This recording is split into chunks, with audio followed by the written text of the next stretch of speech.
So this one is a crazy one that I am still trying to figure out. The story is Alicia Christina Navarro. Now, this was a 14-year-old child when she went missing, okay? She went missing 5 years before her 15th birthday. Now, 5 years? 5 days before her 15th birthday. Now, this story happens to have a somewhat happy, weird, uncommon ending that we'll get to. She is alive, okay? She is alive.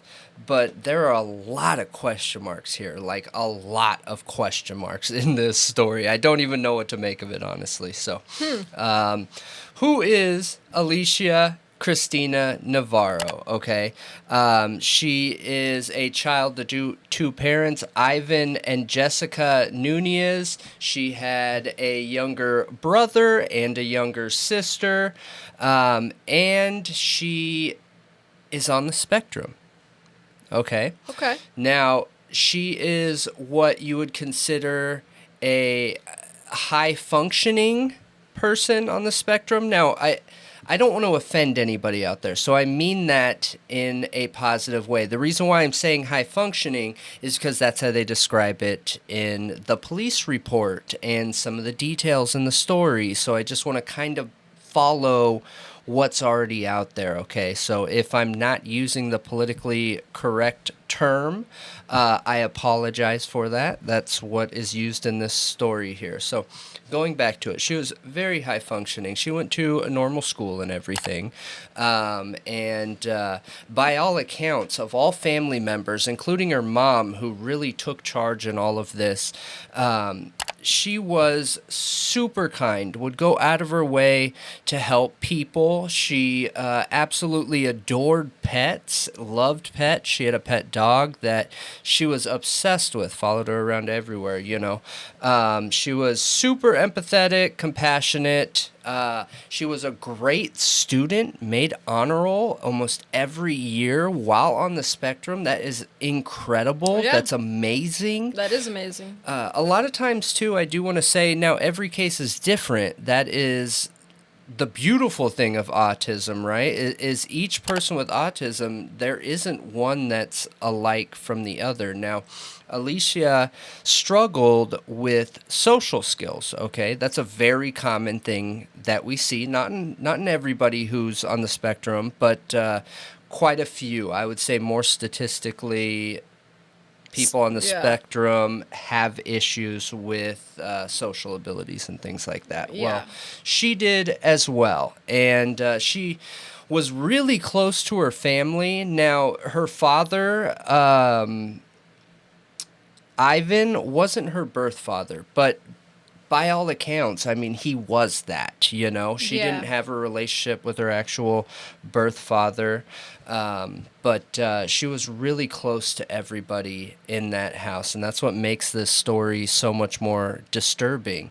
Now, she had a group of friends that she was really close with from kindergarten, and as she got older, she started moving a lot of those friendships to online, which is actually really common for people that are on the spectrum. When I started reading into this story, I started doing a little digging because I was curious. Now, do people that are on the spectrum, do they relate with computers better? Is that something that, you know, they're more successful at because it's not... Communicating? Yeah, communicating with the computer itself, because you hear these people out there that can just talk computer code, you know what I mean? Mm-hmm. But they don't have a lot of great social skills. Well, she was one of those people that just understood everything online, you know, and she had quite a few friends online. She would come home from school and immediately get on her computer and play with friends and be on Discord talking to multiple people. And, you know, her mom looked at this as a positive thing. She was socializing. I mean, other kids her age were doing the same things too. It's kind of with the times too. Like, that's just kind of what a lot of people do now. Absolutely, absolutely. Autism Myself included. or included. Yeah, So, autism or not. absolutely. Now, her mom did say in a lot of the interviews that she had some concerns with the online stuff, but because she was on the spectrum and she was talking to friends and hanging out, she kind of just left it be, let her kind of do her own thing. And a lot of times they're in the house, she could hear her in her room laughing and talking and joking. And when you hear that as a parent, you think that's a good thing, your kid's having a good time. Yeah, and any parent's going to be concerned about online activity. Did she monitor it at all, or did she just kind of let it go? She didn't monitor it. Yeah. But, okay, so this is something that I noticed when I was watching a lot of the videos when I was getting caught up on this, is you can tell right away her mom is very computer illiterate, okay? So, and we see that in a lot of families, not so much today as we did 10 years ago, but I would just suggest to parents out there, if you have a kid and they love their tablet, they love their phone, they love their computer, I would probably reach out to someone that could teach you a little bit, to help prevent a situation like this. And that's just side note from the story here. Yeah, because kids without a fully formed frontal lobe aren't going to make the smartest decisions always, and they're not always going to be able to tell if somebody has nefarious intentions. They aren't. You don't get tone, you don't get to see who they are, and you said it right. A kid that doesn't have a fully formed frontal lobe isn't going to be able to connect those things, especially if in the worst case situation they're talking to somebody that does have a fully formed frontal lobe. You know what I mean? Right. Talk about a leg up there.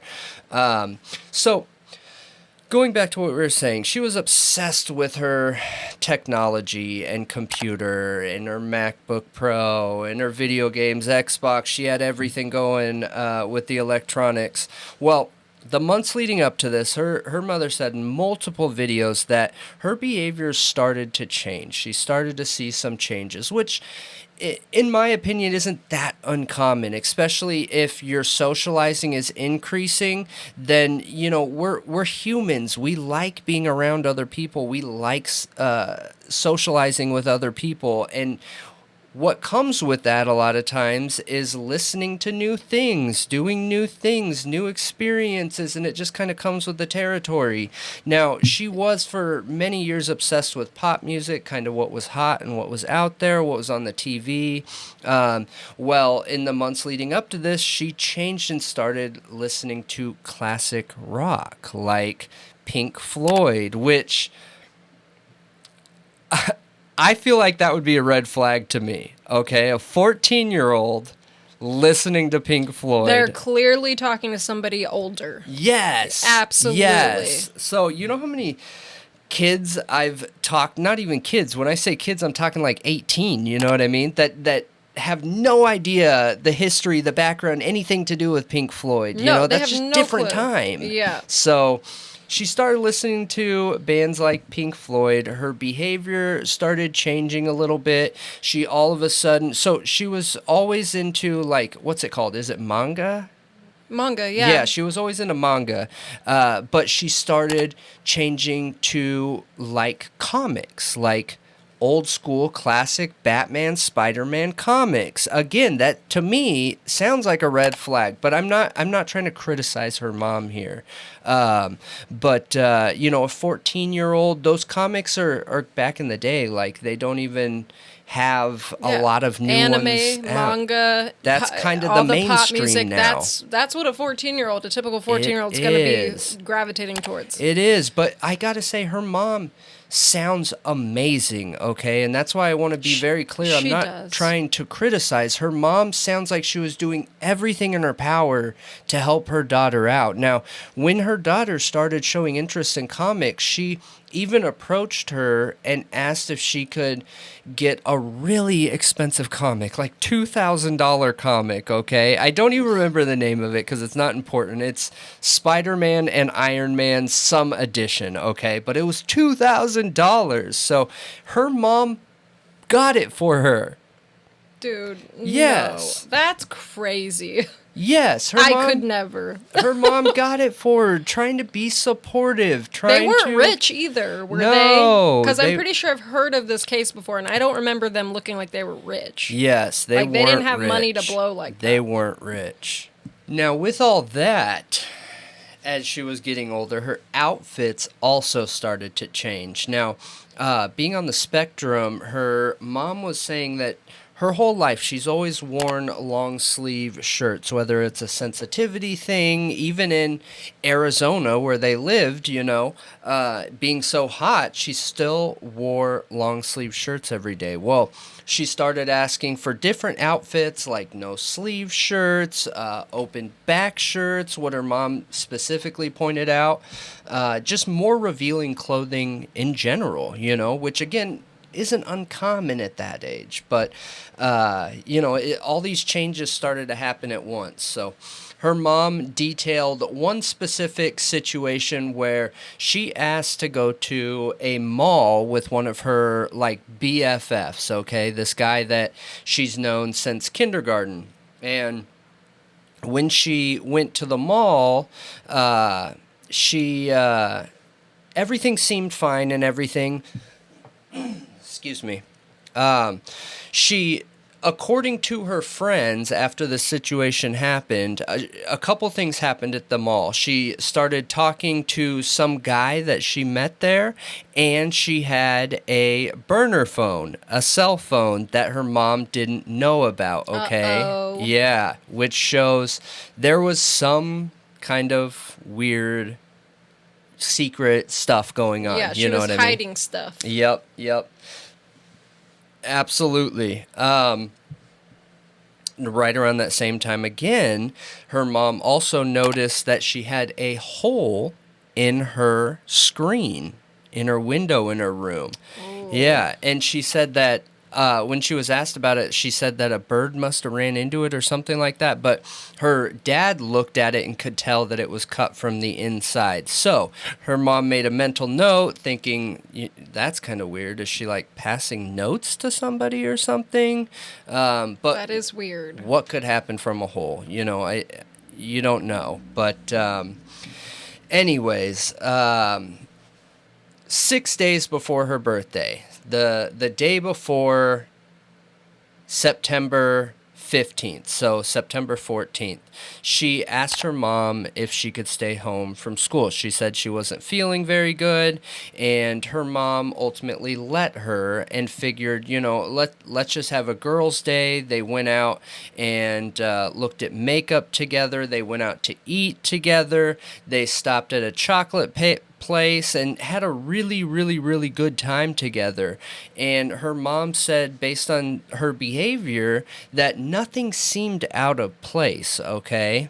Now, knowing that what's about to happen, I could see that situation as being out of place, though. She wanted to spend time with her mom, okay? Yeah, it seems a little out of place. What year was this?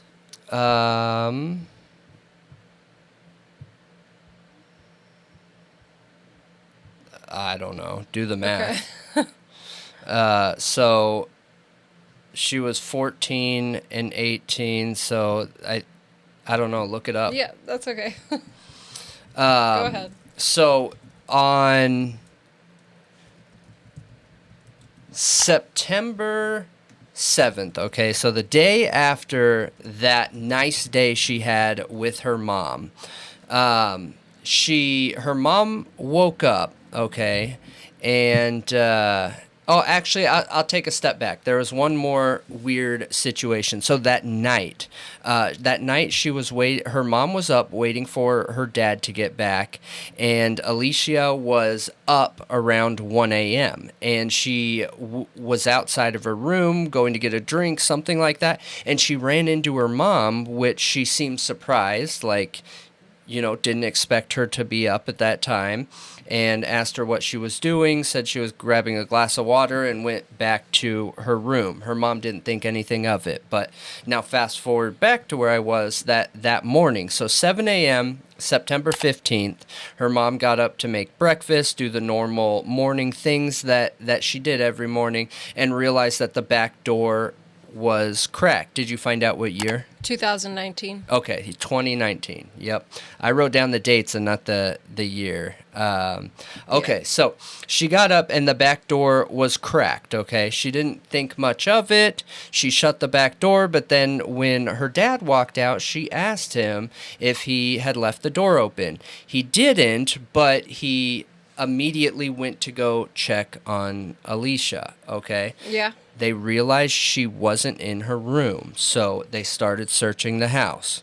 They realized she wasn't in the house, okay? So the door was cracked, they went in the backyard, and they could see a path, essentially. They saw footprints leading over to the side of their house, where they then found bricks stacked, a chair, a table with something on top of it, makeshift stairs to be able to jump over the wall, okay? Now, her mom was freaking out at this point. They didn't know where she was. They went back up into her room to search a little bit further, like clues, try and find clues to what's going on. And she found a note, okay? Mm-hmm. And that note said, which you guys will be seeing on the screen here, it says, "I ran away. I will be back. I swear. I'm sorry.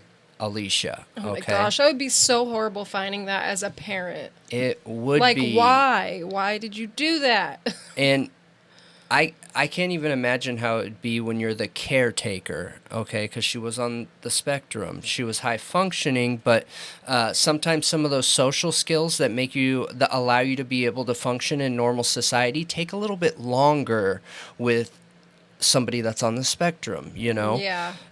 So she freaked out, called 911. 911 came. They searched around. They did some digging. And yes, it looks like she ran away on her own accord, okay? So that made her not eligible for an Amber Alert. But through the next few days, her mom did some digging, and they found out that they were eligible for a Silver Alert, which is for people that go missing or can't be found or lost that have a mental disorder, or like old. I think it was or elderly people that they don't have all their wits about them anymore. Yes, okay? yes. Yeah. So people that deal with some mental issues or elderly people. One random weird detail I remembered is that she took her laptop and her phone, but she didn't take the chargers. I know, and I was getting to that part, but I know that's super strange. That makes me feel like she was planning on coming back soon. Yeah. That makes me feel like that. Something happened, yeah. Yeah. So because the police saw this as her running away, they didn't put as much into it as they would for a kid that they think was picked up, taken, you know what I mean? Now, I'm not putting them down. Police have their rules and how they do things and everything like that. And she left a note. She left on her own accord. The police thought, okay, normally when kids run away, I ran away. I ended up coming back. Normally when kids run away, they come back, So they weren't quick right off the rip, but her mom was. Her mom started going to neighbors, asking around, looking for video footage. Her mom was able to find video footage, not of Alicia, but around that time. So after 1 a.m., there was a truck that's not known to that area that they caught on the neighbor's security cam, and then leaving again. But it wasn't good enough to see if she was in there or anything like that. So. Yeah, I kind of want to talk about police not handling runaways like a kid taken, but we'll talk about it at the end. Yeah, absolutely. So, during this time, her mom, of course, was looking everywhere for her, and she started investigating her room, trying to figure out what she took. That's where we found out none of the chargers were taken, but her electronics were taken with her. She took a small backpack with like a change of clothes, I think is what it was, and a pair of metallic kitty ears, okay? Which, weird, okay? Yeah, weird. They, and her comics.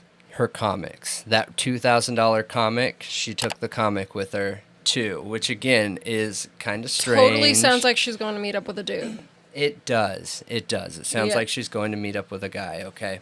So they get the silver alert out. Once she's gone for a while, the police start picking it up too, and the police start looking for her as well, okay? And I'm telling you guys, her mom jumped through all the hoops. She literally never gave up here. So just some of the things she did, because we could sit here for an hour going through some of the things she did. She partnered with, shoot, I'm going to have to pull it up. See if you can pull it up, that, because I want to give them a shout out, that org for lost children that her mom partnered with. I forgot to write that down, and I wanted to remember to put it on the screen for you guys. But it is an amazing organization, you guys, that has one of the highest success rates of finding lost or stolen kids in the nation, okay? So she partnered with them, and... Is it the Center for Missing and Exploited Children? That's it. Center for Missing and Exploited Children. And it'll be up here as we're talking. I'll put the number up and everything. But she partnered with them. She got billboards up everywhere. I mean, they were in Arizona, which touches Mexico. They got billboards up in Mexico. They had billboards up in Arizona. They had billboards up in other surrounding states. They had billboards up everywhere. I mean, her mom was really doing everything she could. Now, on her free time, her mom was even driving around when she wasn't working or taking care of her other siblings. Her mom would just drive around and see if she could see her. Man. She stopped at a park. It's La Pradera Park on September 19th, okay? So she had already been gone, a month at that? I thought she disappeared September 15th. Oh, yeah, you're right. So it's only 4 days later, right? Yep, I was thinking August, but yes, you're right. So 4 days later, she went to the La Pradera Park because, and she started talking to people at that park and came across somebody that knew Alicia and said that, yes, they had seen her there. Or that they knew someone that had seen her there. And so her mom went to talk to that person, that first-hand account eyewitness, and they said, yes, she was there at the park. And what it looked like is that she was being pulled by her hand by an older guy that had a tattoo on his face. So at least 18, you assume. There's not very many under 18 kids that have tattoos on their face. Right. And he said it stood out. It didn't seem very normal, but there wasn't any more information after that. And the very next day, you guys, was her birthday. So her mom and her family had to celebrate her birthday without her, which that's horrible. Awful. That's so sad. That is awful. And one thing to note, too, is that park has a lot of homeless, transient troublemakers at night. Like during the day, it's in a suburban-ish area, and there's a lot of families there at the park and playing and stuff, but at night it can bring a rough crowd, which I think is important to note, because then a rough crowd knows about that park, even during the day. It's not like they can only go there at night, so there could be tough people around that area. Well, her mom went on like this, you guys, for 4 years, okay? It was endless, non-stop searching for 4 years. More billboards than you could count, partnering online. She took them to social media. She started putting out TikToks, letting people know the rundown of what happened. Like, so many people knew about this case, you guys. Even when I was doing research for this, I was looking up videos on YouTube just for snips of, like, pictures and things like that. And there's so many content creators that created videos before this newest development and situation happened. So, like, that just shows you how well known this was, okay? Yeah. So, her mom stated very clear, and this is interesting, in one of the videos that I watched. They asked her what her opinion was that happened, okay? And her mom, before the most recent development, said that she believes that she started talking to someone online, someone older, because she knew her daughter, and she taught her daughter, parented her daughter enough to know not just to trust somebody like right off the bat, okay? So she believes that she must have been talking to this person for a long time, and that person got her trust, bought her trust over, and essentially groomed her. And she literally used the word groomed, okay? And got her to leave the house, and then that's all she wrote kind of situation, you know?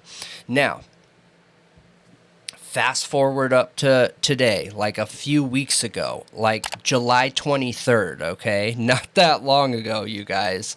After being missing for 4 years of endless searching all over the internet, billboards, posters, flyers, everything. There was even news stories. Alicia walked into a police station. Crazy. I know. Literally it went and turned herself in. Yeah, well, it wasn't even that. So she was in, I think it's Havre, Montana. It's Havre. Isn't that weird? Montana? Havre, Montana. Yeah. And I believe that word, Havre, is like a French word, which I thought was kind of weird. But anyways, it's 1,400 miles away from Glendale, Arizona, which is where they're from. I don't know if I said that in the beginning, but Glendale, Arizona is where this whole story started, where her parents are at currently. And she ended up 1,400 miles away on July 23rd, 2023 in Montana, which is right by the border of Canada. Yep. Like, as far north as you could get, okay? Yep.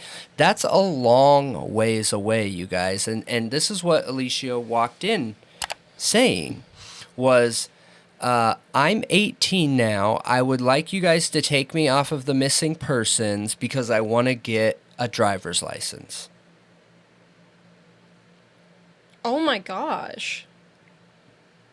No concern for letting her family know or nothing. So she's still with this person and like... She is, okay. So, oh my gosh. yeah, wild. So, police immediately went into investigation mode, okay? Once they knew who she was, they pulled up the name. Once they heard missing person, they started investigating right away, and they brought her back. They interviewed her. They got her in contact with her mom. They started trying to find out what was going on and putting the pieces together.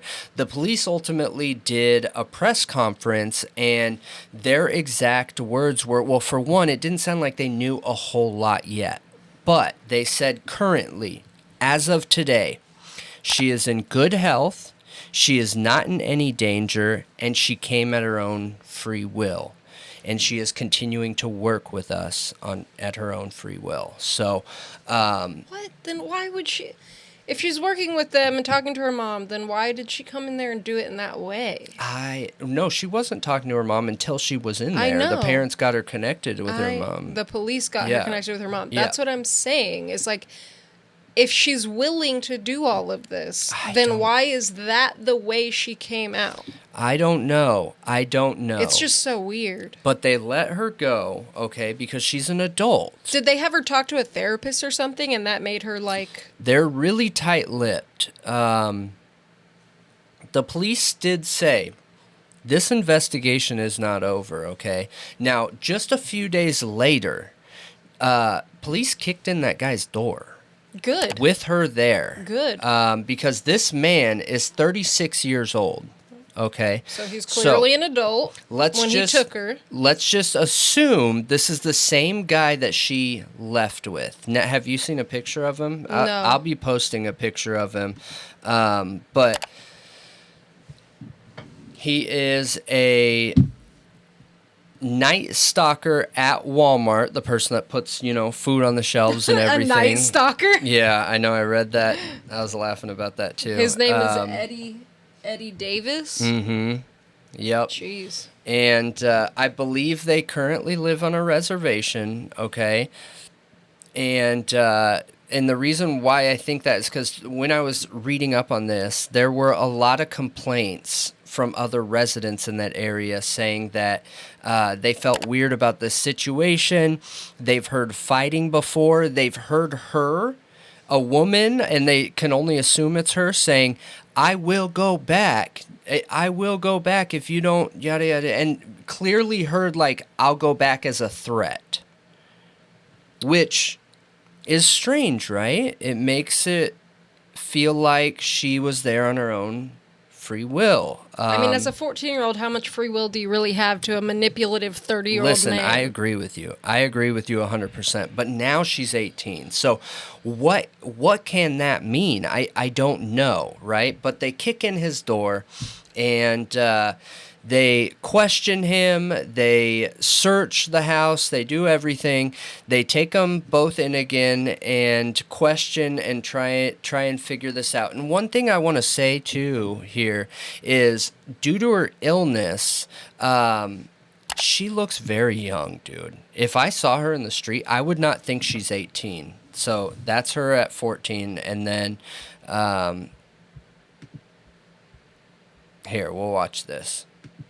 Thanks for talking with us. Of course. Thank you. Thank you for offering help to me. Yes, ma'am. We'll talk to you soon. Okay, goodbye. Bye-bye. Wait. Did anybody hurt you in any way? No, no one hurt me. Okay, because, our goal is we just want to make sure that you're safe. I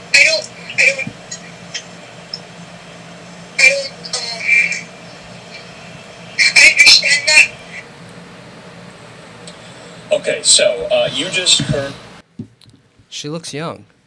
Yeah, but she didn't, like, say, I am safe, I'm fine. She didn't say that. She looks... The way she, like, touches her face and is like, well, I understand that. Like, it seems like she doesn't fully believe that she's safe. I don't know if it's that she doesn't fully believe, because you got to remember, okay, so if we're gonna theorize here, if we're gonna come up with ideas of how this could have went down, 4 years is long enough to feel some type of bond and connection, little bit of Stockholm type situation. Not a little bit. She could be full blown Stockholm. Yeah, normally Stockholm in full blown, where it's like everything is flipped, like the opposite. Those same feelings of hate start feeling like love. Normally it has to be like extreme hate, from my understanding. I could be wrong. I think that Stockholm is on a scale, and there can be different levels of it. Yeah. You know what I mean? Now, my big thing here is she was on the spectrum, okay? Yeah. So if she's been with this guy the whole time,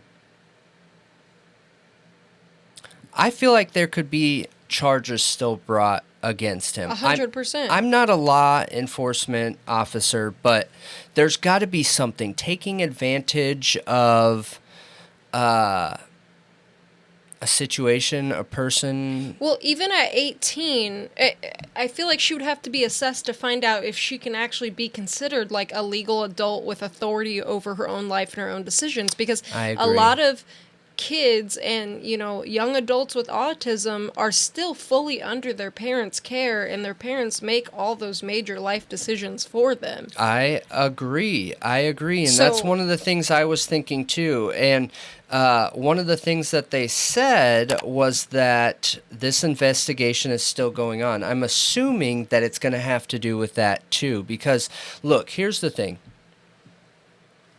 I'm pretty sure statute of limitations on crimes like that are at least 5 years or longer. I don't think there is statute of limitations for this. There's certain crimes where there isn't one.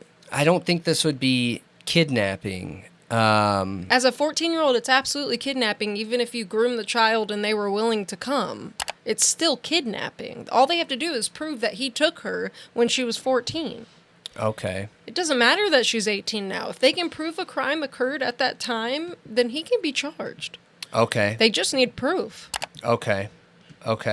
Well, It's all up to the prosecutor. It's all up to the DA. Yeah, I'm really curious to see how this turns out. Yeah. I am really, really curious to see how this turns out because obviously something was done wrong here. Now, let's play flip side, okay?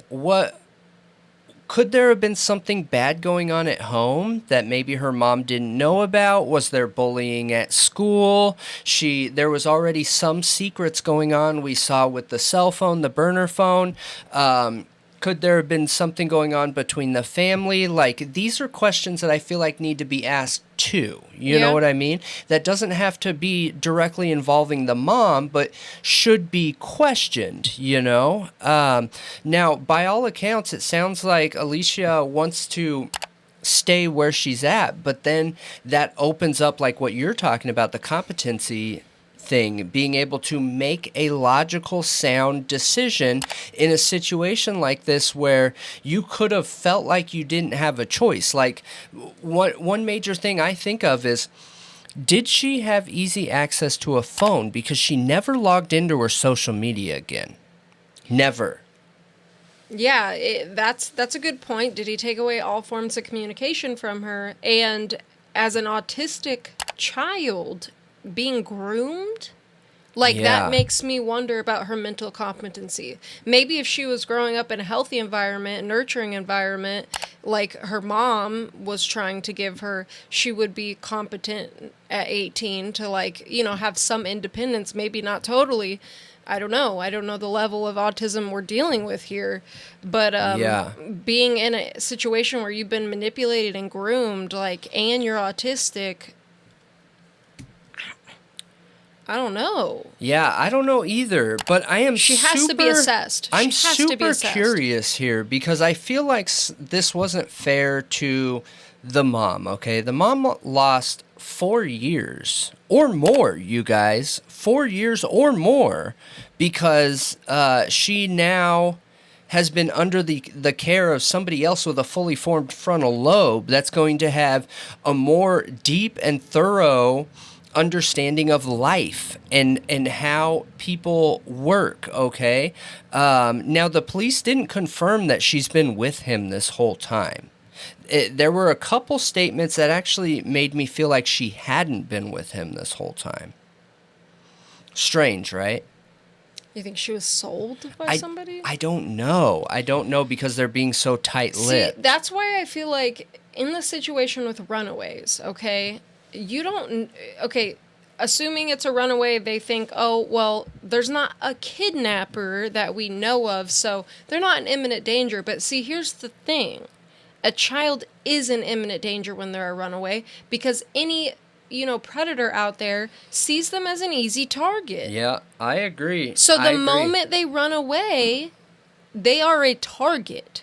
I was going to bring that up, that I feel like runaways should be allowed for Amber Alerts. Absolutely, because of that be. reason. Not because they ran away at their own free will, but because anybody has access to them. Anybody. They're vulnerable. They are not an adult. They don't have ways to make money or, it's just... They are in imminent danger if they have run away from home. They absolutely are. Here's some good things to think of when you're thinking of this too, because I'm assuming you guys are feeling how I am, where I don't even know what direction to let my mind go to think of questions to ask, okay? So she wanted to be taken off the missing persons list to be able to get a driver's license, okay? Now, let's assume she's been with this guy the whole time. She never got back on her social media. We don't know if she's been playing video games like she likes. We don't know if she had access to a phone. So we do know that she couldn't get a job. Now, there are some states where 15-year-olds can get jobs. Like in California, I was able to get a job at 15. Yeah, but I worked at 15. She couldn't get a job at 15. So she has been dependent on this person, whether it's been him the whole time or not, for food, basic necessities to just live, okay? If that's not a control over somebody's head, I don't know what is. Yeah, she literally became this person's dependent. She did. I know. I know, and I listened to a couple people talk about this, and I don't feel like those questions were asked or brought up, and I think they're really important things to bring up, that she depended on whoever she was with for everything, which gives them a certain amount of control over her. I mean, not even taking into account that she's on the spectrum of any child. So, was her conversations with people online ever looked into? They were looked into. There was nothing weird there, except for one situation that happened before with her mom. So there was one time her mom looked into her online presence. I don't remember what she was talking on, but there was like 5 or 6 messages back and forth between somebody who her mom believed to be a predator, and he asked her if she liked stuffed animals, and the conversation ended up going to, well, if we didn't have any stuffed animals, would you use me as a stuffed animal? Like super creepy stuff, dude. Like super, super creepy stuff, you know? Yeah. I'm wondering if this guy wasn't smart and told her to get a burner phone and then delete their conversation. Yeah, I think that's very possible. So after hearing all that, I'm curious what you guys think. It is just a crazy, crazy story. 14-year-old go missing, walk in the police station on her own at 18. Gosh, I can't wait to see exactly what ends up becoming of this. So, the police made it very clear she's not in trouble in any way, but I think they want to understand what happened, like any of us do. You know, was there a crime committed? If there was, they crossed state lines. It's federal. It would be big time charges if it's kidnapping. And, you know, where, how, who, when, was it one person, two? Like, there's so many different ways this could go. And does Alicia need help, some additional help here, you know? Yeah. I think one thing I left out is she was on a very strict, constant regimen of vitamins and medicine, too, that she didn't take any of that stuff. So, obviously, she hasn't been seeing a doctor. That's super concerning, but I don't know. I'm really curious what you guys think. You guys always have really good opinions on a lot of these topics and point out some things that we missed during the conversation. So please share what you think of this situation. For sure. It's like weird. It's so strange. It is so strange. I just can say I'm happy she's safe. Not all of these situations turn out like this. I'm really happy her mom gets to know officially that her daughter's alive and her health, at least generally, is in a good place. And hopefully they can start rebuilding from there. Hopefully Alicia's at a place where she wants to, or you know what I mean? They now can start somewhere. Yes. One thing I do want to highlight is, you know, I think the mom mentioned somewhere recently that she appreciated all the help everyone has given her, but at this time they want some distance, I think, to let the investigation happen. So, like, there's no links we could give to follow up or reach out or anything. I just suggest, you know, keeping distance in this situation. Let the police do what they do best and figure this thing out. So, absolutely. let us know.